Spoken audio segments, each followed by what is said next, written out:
السلام علیکم ورحمۃ اللہ وبرکاتہ۔ سورج گرہن کی نماز سے متعلق چند ضروری مسائل۔ حدیث پاک میں اللہ کے نبی صلی اللہ علیہ وسلم نے ارشاد فرمایا، ان الشمس والقمر لا یخسفان لموت احد من الناس ولکنہما آیتان من آیات اللہ فاذا رأیتموہ فقوموا فصلوا۔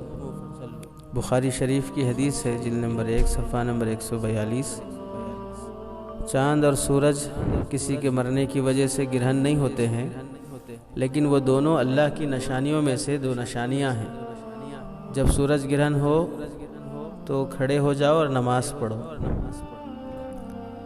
مولانا منظور نعمانی رحمۃ اللہ علیہ نے معارف الحدیث میں سورج گرہن سے متعلق کافی طویل بحث تحریر فرمائی ہے کہ سورج کو یا چاند کو گرہن لگ جانا یہ اللہ کی قدرت ہے، اس کی جلال و جبروت کی ایک نشانی ہے جسے اللہ تعالیٰ کبھی کبھار ظاہر کرتے ہیں، اور اللہ کو یہ حق بھی حاصل ہے کہ جس کو روشنی دی تھی وہ روشنی اللہ تعالیٰ چھین لے۔ اللہ کے بندے اس کے سامنے عاجزی کے ساتھ اس کی قدرت اور اس کی قہاریت اور اس کی عظمت و جلالت کا اعتراف کریں اور اس کے رحم و کرم کی بھیک مانگیں۔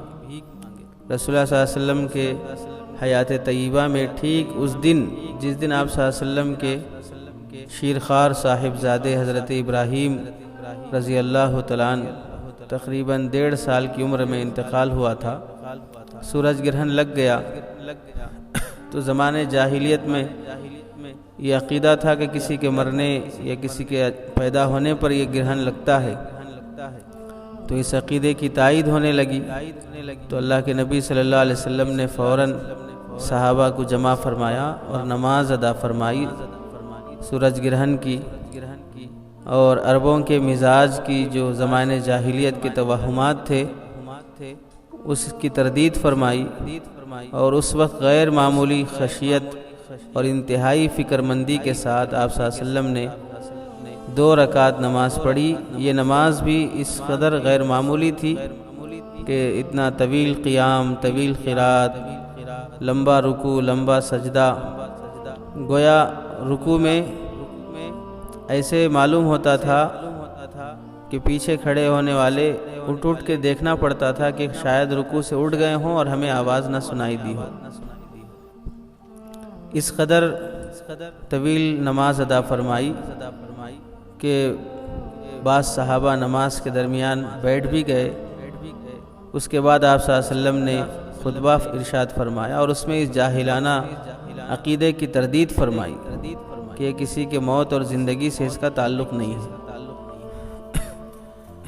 سورج گرہن سے متعلق نماز جو فقہ میں لکھی گئی ہے، 2 رکعت نماز باجماعت ادا کرنا مسنون ہے۔ 2 رکعت سے زیادہ بھی پڑھ سکتے ہیں، اگر جماعت کا موقع نہ ہو تو اکیلے پڑھ لینا بھی درست ہے۔ جب سورج گرہن شروع ہوگا تو نماز کا وقت بھی شروع ہوگا، اور جب تک سورج گرہن کا اثر باقی رہے گا اس وقت تک نماز کسوف پڑھی جا سکتی ہے، البتہ مکروہ وقت میں ادا نہ کی جائے۔ اگر مکروہ وقت ہو، مثلا زوال یا عصر کے بعد سورج گرہن ہو، تو ان اوقات میں نماز کسوف نہیں پڑھی جائے گی۔ ان اوقات میں لوگوں کو چاہیے کہ دعا استغفار میں مشغول رہیں، اللہ سے معافی اور اس کے رحم و کرم کی بھیک مانگتے رہیں۔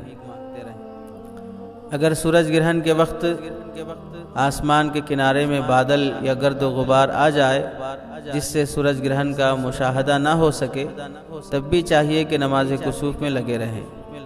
نماز کسوف کے لیے باقاعدہ اذان اور تکبیر نہیں کہی جائے گی، البتہ لوگوں کو جمع کرنے کے لیے اعلان کیا جائے گا۔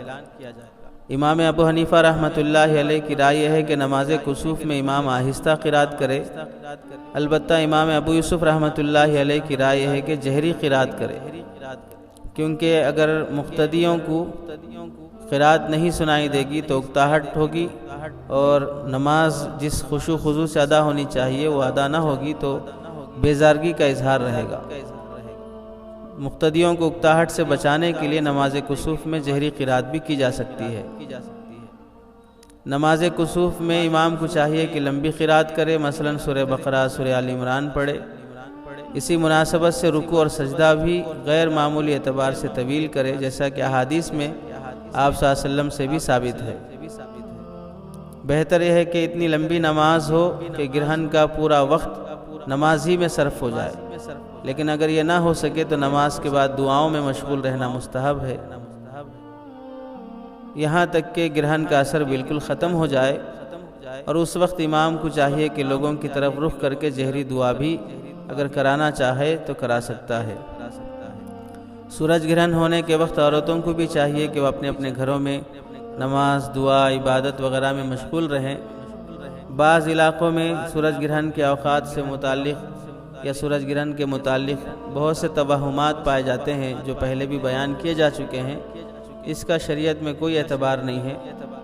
یعنی بعض لوگ جو سمجھتے ہیں کہ حاملہ عورت کے لیے خطرہ ہو سکتا ہے، عام لوگوں کے لیے بھی خطرہ ہو سکتا ہے کہ وہ آرام کے سوا کوئی کام نہ کریں، اگر خاوند دن کو لکڑیاں کاٹے یا رات کو الٹا سو جائے تو جب بچہ ہوگا تو اس کے جسم کا کوئی نہ کوئی حصہ کٹا ہوا ہوگا، یا وہ لنگڑا ہوگا، یا اس کے ہاتھ پیر نہیں ہوں گے۔ اس طرح جو بھی توہمات ہوتے ہیں یہ سب شریعت کے مزاج کے خلاف ہیں، اس کی شریعت میں کوئی حیثیت نہیں ہے۔ اللہ کی قدرت ہے، اس موقع پر نماز کا اہتمام کرنا چاہیے۔